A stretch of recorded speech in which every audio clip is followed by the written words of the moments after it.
Wow. Wow, wow, wow. It's hard to know what else to say other than wow. A little bit of this, a little bit of that, kind of a little bit of everything. This is man, it is like a holy place. It's like a holy place. This is my church. This is my church. Wow. Hi, this is Stephen Chipz, director, filmmaker, dreamer of hoping to make anything half as good as what is right in front of me right now. This is kind of amazing. It's overwhelming, is what it is. Yeah, wow. Where to begin? Where to begin? That is, well, go no further than that. Alien 3000. Alien 3000. That's kind of just what jumped right out at me first. Wow. A new breed. It says a new breed of predator, which I always thought was kind of underselling the movie a little bit. You know, a lot of filmmakers get hung up on how an alien should be, how it should look. Is it you know, the Close Encounters kind of alien, the typical kind of gray man, big eye gray guy, and I just admired their courage in this movie to kind of defy all of that. It's none of those things. It's really just a mouth. It's no eyes. It's just a mouth, and there's something kind of sexual and brave about that, and that's what I always gave a lot of credit to this film for. It has this opening. I've tried to recreate this opening kind of in my film so many times, but this opens with there's a Marine, and he's watching this woman undress. She's undressing. She's in the forest, and he's watching it through the binoculars, and he just kind of keeps saying, "Let's see those jackrabbits. Let's see those jackrabbits." And it's just really kind of sorry, I keep getting distracted. There's so many great films here, but it's kind of just this play on who is the alien invader. Wow. Yeah. Yeah. Yes. It's hard to say anything else about it. Pizza Man. Wow.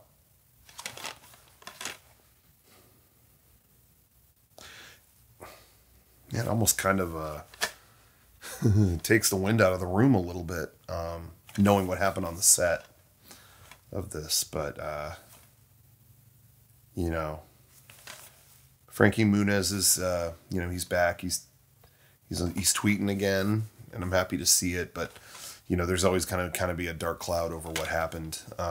But for my money, like, just on the surface, there's enough here that I can still kind of enjoy it. Diamond Dallas Page, Corbin Burnson, Adam West's last performance. God, oh, that is wow.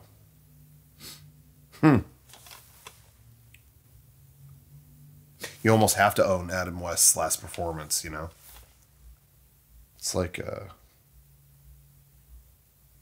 required almost, you know. His voice in Family Guy just kind of cut through all the other noise a little bit, you know, and it was just kind of felt like being saved. You know, Cleveland Show felt like being saved in all the ways you can be saved. All right. I kind of want to, I kind of want to just spin around forever and take it all in, breathe it all in. Oh, I gotta go. Yeah. This is jumping out because bingo. You know what I mean? Wow. Bingo. Yeah. This was kind of one of the latter TriStar pictures, one of the latter productions. And, we worked with TriStar a couple of times, but they couldn't fund anything because the company was essentially closed. Number was disconnected. So we really didn't kind of even speak with a person per se, but Matthew Robbins directed this, and I kind of just feel like it kind of feels like the last. I'm trying to think like the last magic trick in a magic show. It all leads to this kind of moment.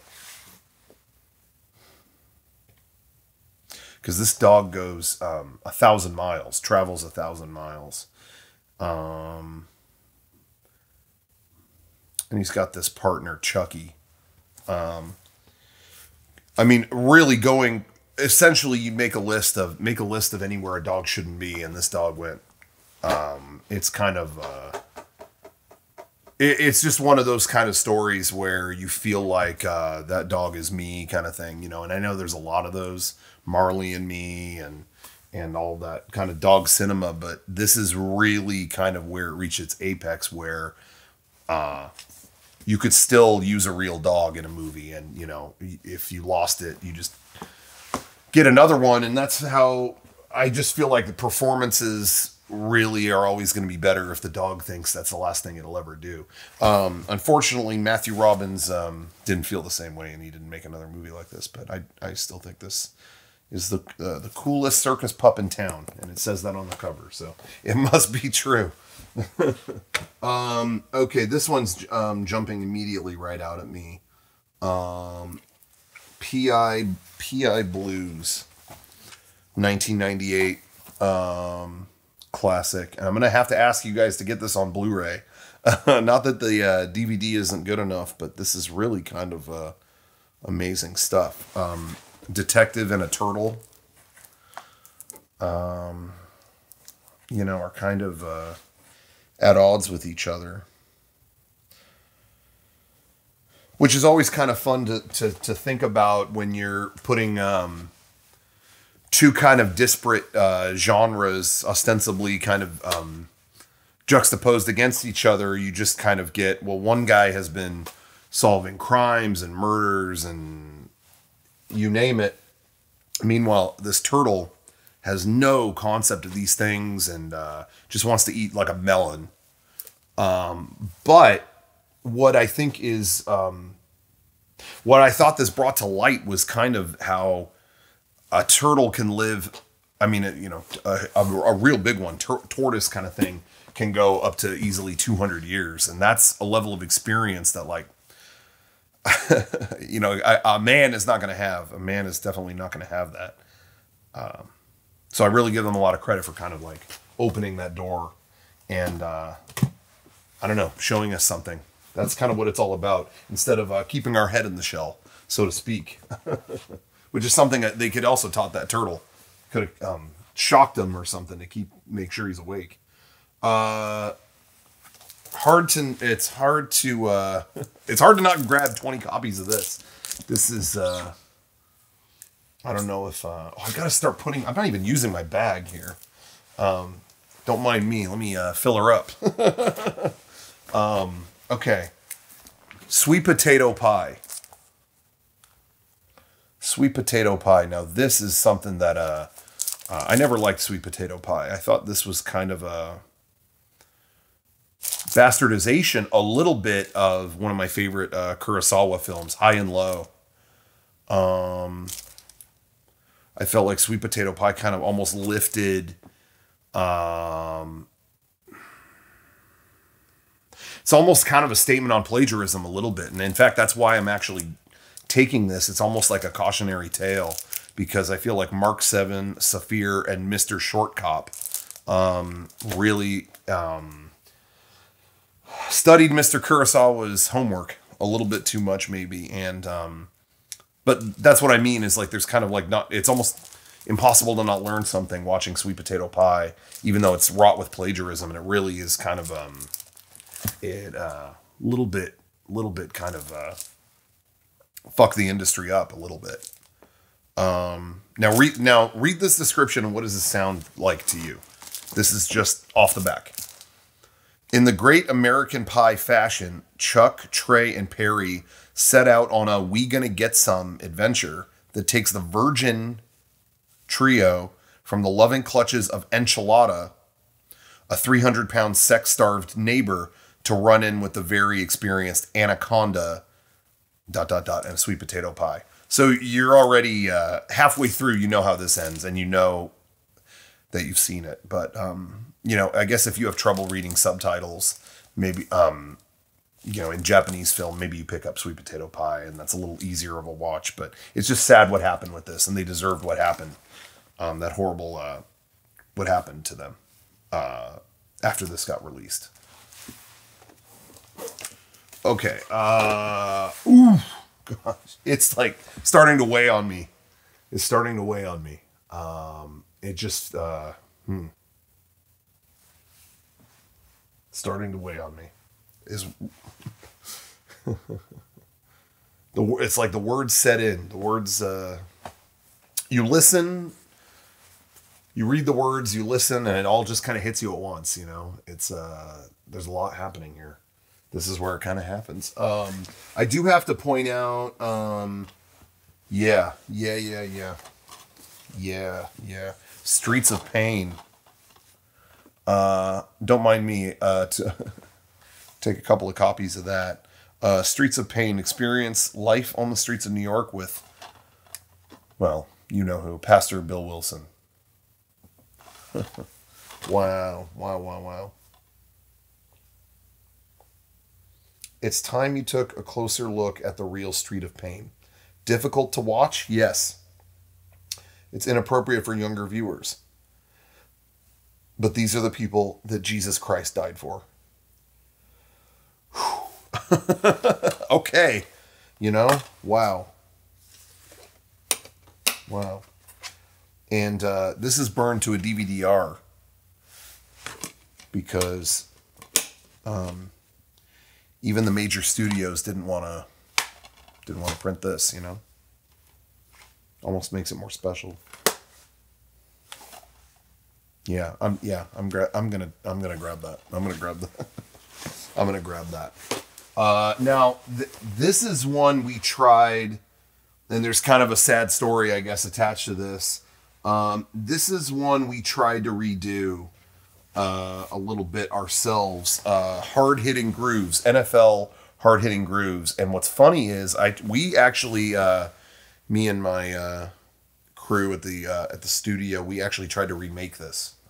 We tried to shoot a remake of this, and with kind of a 2010s spin. Hardhitting Grooves, essentially kind of retelling the NFL's stories. Okay, the Steelers went to the Super Bowl, the Pittsburgh Pirates, whatever. I'm not really up to date with the NFL, but what really kind of held us up is it felt like we didn't have the vision. We couldn't quite get through the same eyes as the Hardhitting Grooves crew. We felt like if we couldn't tell their perspective appropriately, then it wasn't worth telling. And the hardest thing too is the songs that they licensed were just as important to the story as the players themselves. Creed, What If, Blink-182, Damn It, Static X, Push It, Eve, Got a Man, Wild Child, Renegade Master, Moby, Body Rock, Crystal Method, Busy Child.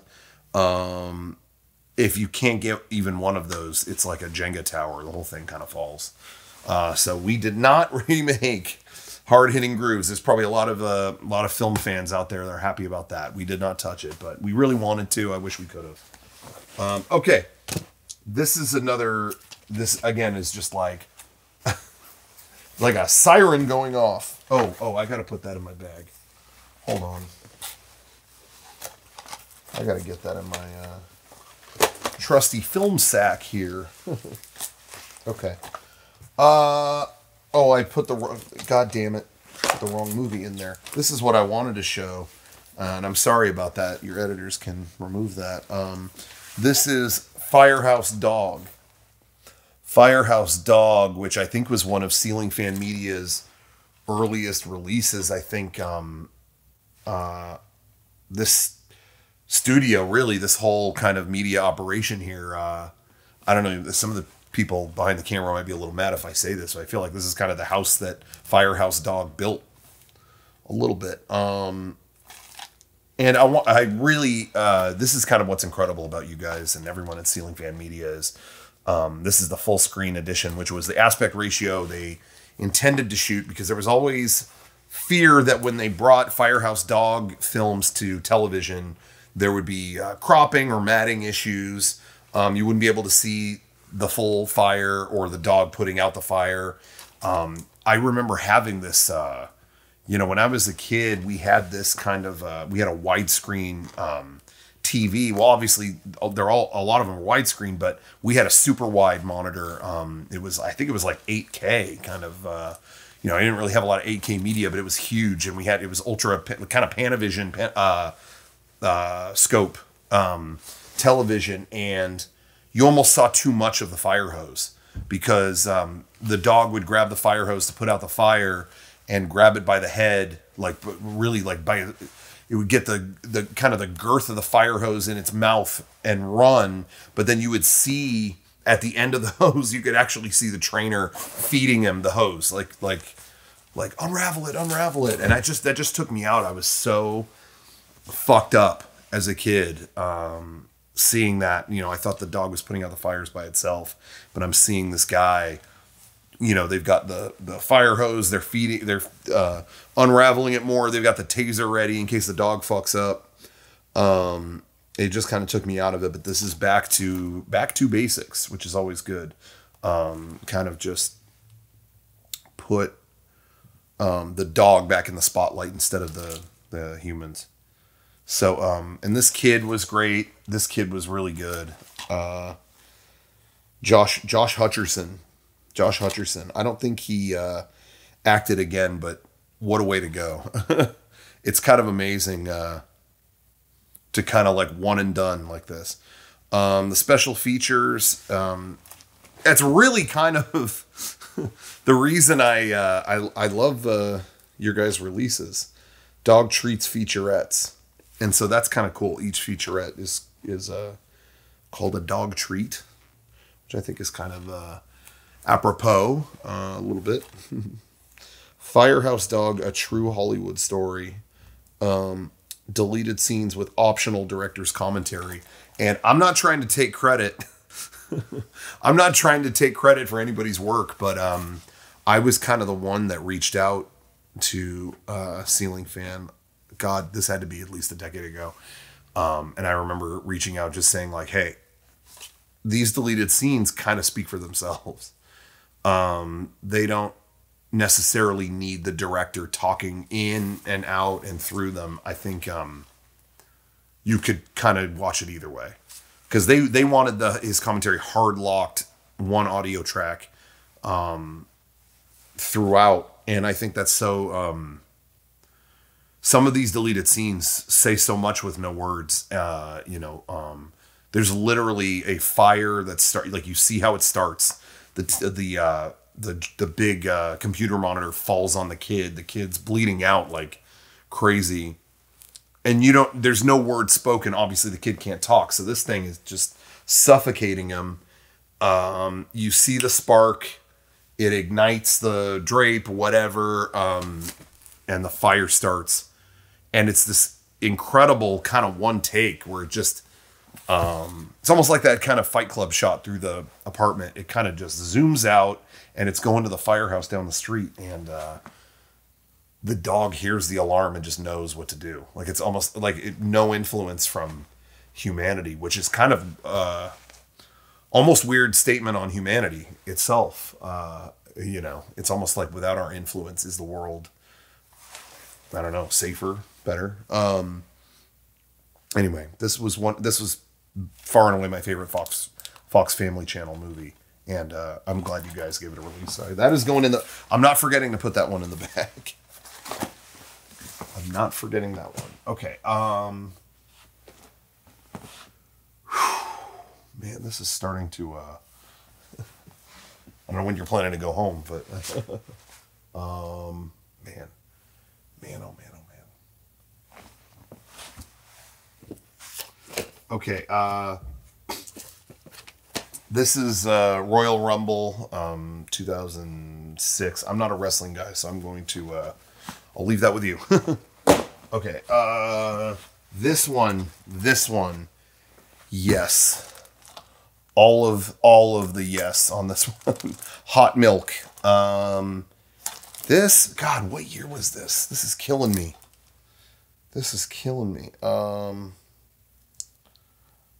Hot milk presented in its original 1:3:1 aspect ratio, which obviously you guys know a thing or two about.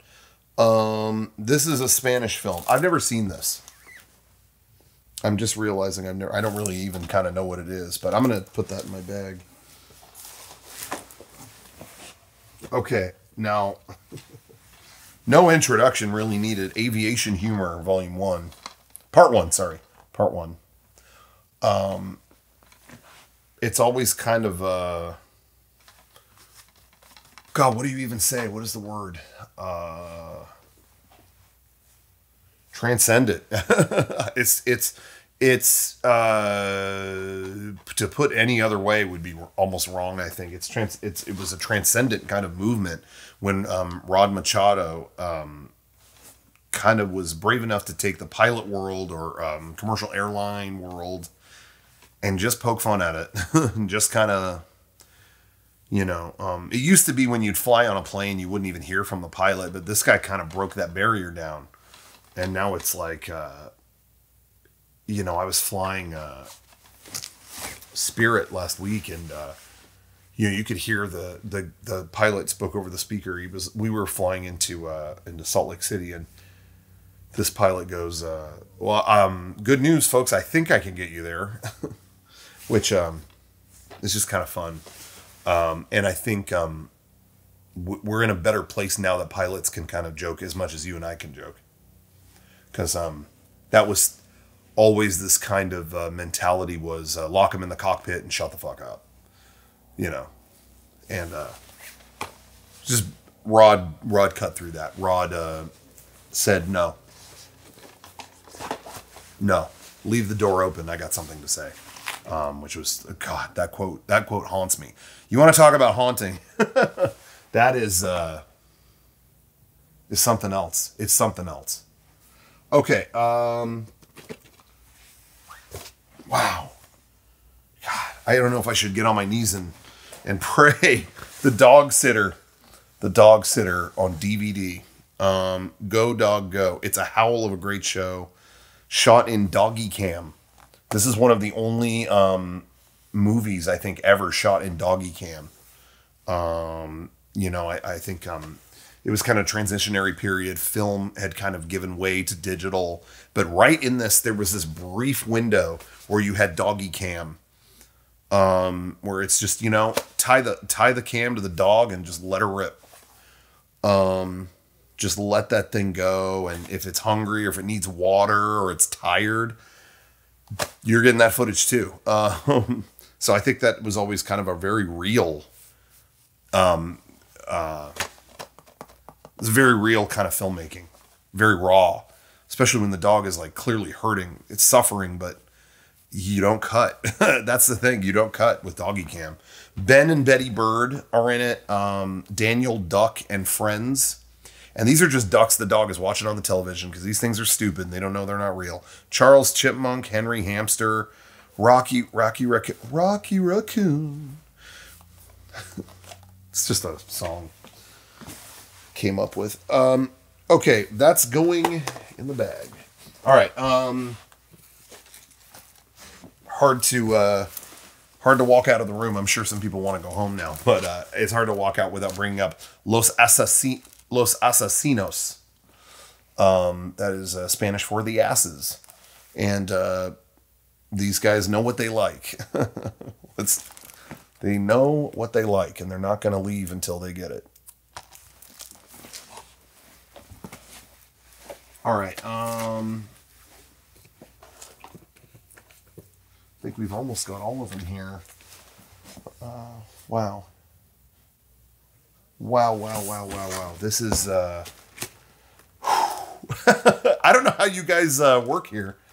That this is just in the other room the whole time.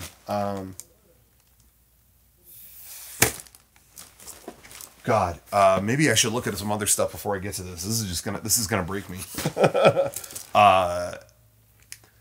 It's always about the story. It's always about the story, and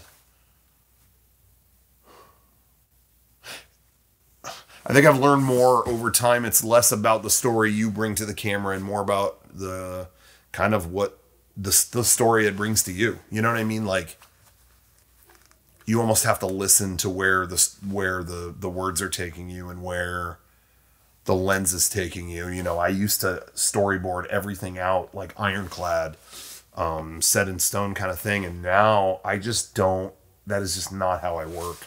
That is just not how I work. I really try to listen, and not just from my ears are open thing, but really just empathy, trying to hear other people's stories, other people's struggles and journeys, and you kind of just let those words guide you. You really kind of let that be your path. Because the further you go down it, the more the lights along the way will light, and you'll know where you're really kind of destined to end up. And that's why I'm just got moved to almost tears by ski porn.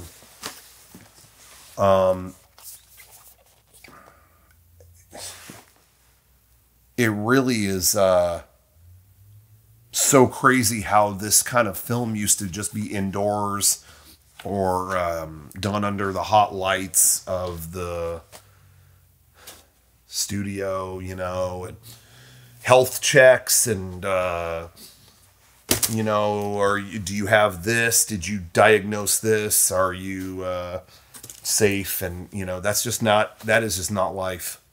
That is just not life. And I really give Oakley and Dakine a lot of credit for kind of blowing that door down, and just shooting on the ski slopes. Just get everyone on the slopes and let's go. Let's just go. No safety, no precautions, no rules, really. Man, this is heavy. This is heavy. Let's just get on those bunny slopes and get like the bunnies, I'm with you, man. I'm with you. I really give Oakley a lot of credit that they just worked with you on this and they got this out. God, man, this was... I was there 70 millimeter at the Cinerama Dome, and we saw every... God. We saw every slope, every slalom. I'm going to take this. I think I have to. Yeah. Thank you so much, Ceiling Fan Media. You guys have just done, it's a public good. It's a public good. And God, to just be able to watch all of these and just have them all under one roof and be able to watch them all. I wouldn't want to watch them all. I think half of these are pretty bad, but there's been a few things you guys have done that are awesome, and I just want to say thank you. Is that enough to say thank you? God, I don't know what else to say. I don't know how to say thank you more than thank you.